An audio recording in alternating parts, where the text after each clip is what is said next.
बिस्मिल्लाहिर्रहमानिर्रहीम। आज हम बायोलॉजी 10th का जो चैप्टर नंबर 10 है उसके जो टॉपिक्स कुछ रह गए थे पिछले लेक्चर्स में, तो वो हम पढ़ेंगे। तो आज जो टॉपिक्स रह गए हैं उनमें अस्थमा है, लंग्स कैंसर है और बैड इफ़ेक्ट्स ऑफ स्मोकिंग है। तो अब हम देखते हैं अस्थमा क्या है। अस्थमा एलर्जी की एक फॉर्म है। और एलर्जी क्या होती है?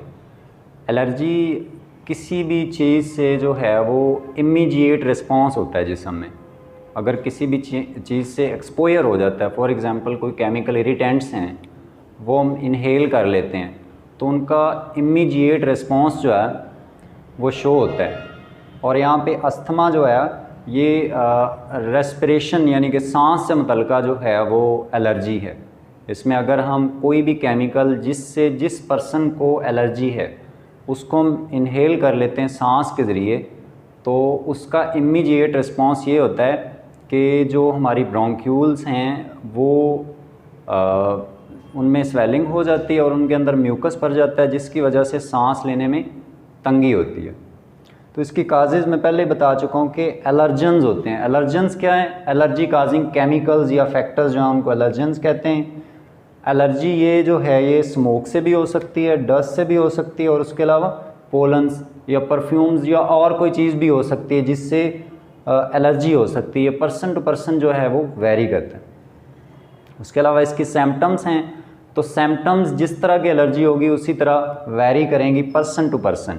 इसमें जो कॉमन सिम्टम्स हैं इसमें चेस्ट टाइटनेस है, शॉर्टनेस ऑफ ब्रीथ, सांस में तंगी होगी, या तो रात के वक्त होगी या उसके अलावा जब हम कोई हार्ड एक्सरसाइज कर रहे होते हैं तो उस वक्त सांस में तंगी होगी। उसके अलावा इसका इलाज जो है, इसका इलाज ऐसे केमिकल्स मौजूद हैं जो फौरी तौर पे, क्योंकि ये फौरी तौर पे विद इन मिनट्स ये काम होता है, तो इसलिए इसके लिए इनहेलर्स मौजूद होते हैं। और उन इनहेलर्स का काम ये है कि वो जो ब्रोंक्यूल्स हैं उनको डायलेट कर देते हैं ताकि सांस में जो तंगी आ रही होती है या मुश्किल आ रही होती है वो ख़त्म हो। तो वो इनहेलर्स की फॉर्म में ये केमिकल्स मौजूद होते हैं जिनमें ये एबिलिटी होती है कि वो डायलेट कर सकें ब्रोंक्यूल्स को। ये अस्थमा था। तो उससे नेक्स्ट टॉपिक जो हमारा है वो है लंग्स कैंसर, फेफड़ों का कैंसर। कैंसर हमने इससे पहले 9th क्लास में भी पढ़ा हुआ है। अनकंट्रोल्ड सेल प्रोडक्शन, कहीं पे भी अगर अनकंट्रोल्ड तरीके से सेल प्रोड्यूस होना शुरू हो जाएं तो उसको हम कैंसर कहते हैं। और कैंसर के नतीजे में हम जानते हैं कि ट्यूमर्स बनते हैं। तो यहाँ पे भी अगर लंग्स के अंदर सेल्स बेकाबू तरीके से बढ़ना शुरू हो जाएं तो इसको हम लंग्स कैंसर कहेंगे। अगर दोनों लंग्स में है तो फिर ये डबल लंग्स कैंसर कहलाएगा। इसकी अब हम काजेज़ देख लेते हैं। काजेज़ से पहले इसमें थोड़ी सी चीज़ और भी देखनी है कि जो ट्यूमर्स हैं जो कैंसर के नतीजे में बनते हैं वो इन्वेड करते हैं, जब बढ़ जाते हैं तो इन्वेड कर जाते हैं दूसरे टिश्यूज़ की तरफ। तो दूसरे टिश्यूज़ के ऊपर भी अटैक करते हैं या दूसरे ऑर्गन्स के ऊपर भी अटैक कर सकते हैं। इसकी काजेज़ क्या हो सकती हैं? काजेज़ में कार्सिनोजेंस हैं, ऐसे केमिकल्स जो कैंसर फैलाते हैं उनको कार्सिनोजेंस कहते हैं। उसके अलावा रेडिएशंस हैं, आयनाइजिंग रेडिएशंस जो हैं, या वायरल इन्फेक्शंस हैं, या उसके अलावा जो मेन काज है वो इसकी स्मोकिंग है।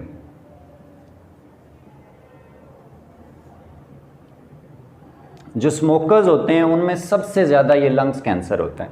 अब इसकी सिम्टम्स क्या हैं?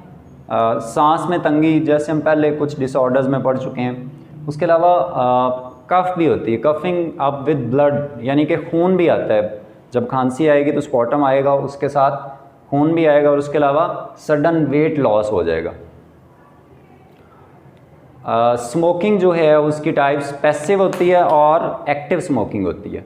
पैसिव स्मोकिंग वो है जो हम खुद स्मोकिंग नहीं कर रहे, मतलब कोई और बंदा सिगरेट पी रहा है तो उसका धुआं जो है वो हम इनहेल कर रहे हैं, हम पास बैठे हुए हैं, तो इसको पैसिव स्मोकिंग कहते हैं। और एक्टिव स्मोकिंग वो होती है कि हम खुद सिगरेट पी रहे हैं। अब एक्टिव स्मोकिंग जब हम करते हैं तो फिर हम फिल्टर एंड से जो है वो सिगरेट के धुएं को इनहेल कर रहे होते हैं। तो इस तरह कुछ जो केमिकल्स हैं वो फिल्टर हो जाते हैं, तो जो एक्टिव स्मोकिंग है वो कम नुकसानदेह है, लेकिन जो पैसिव स्मोकिंग है किसी और की तरफ से धुआं आ रहा है तो वो फिल्टर्ड नहीं होता, तो वो ज़्यादा ख़तरनाक है। उसके बाद गवर्नमेंट का क्या रोल है इसको कंट्रोल करने के लिए? वैसे तो कोई ख़ास रोल है नहीं, क्योंकि कंपनीज़ इनको पैसे देती हैं गवर्नमेंट को, लेकिन यहाँ पे जो लिखा हुआ है वो ये रोल है कि जो गवर्नमेंट है सिगरेट की एडवर्टीज़मेंट पे पाबंदी लगा रही है। बस इसका गवर्नमेंट का यही रोल है, वैसे हकीकत में कोई रोल नहीं है इसका।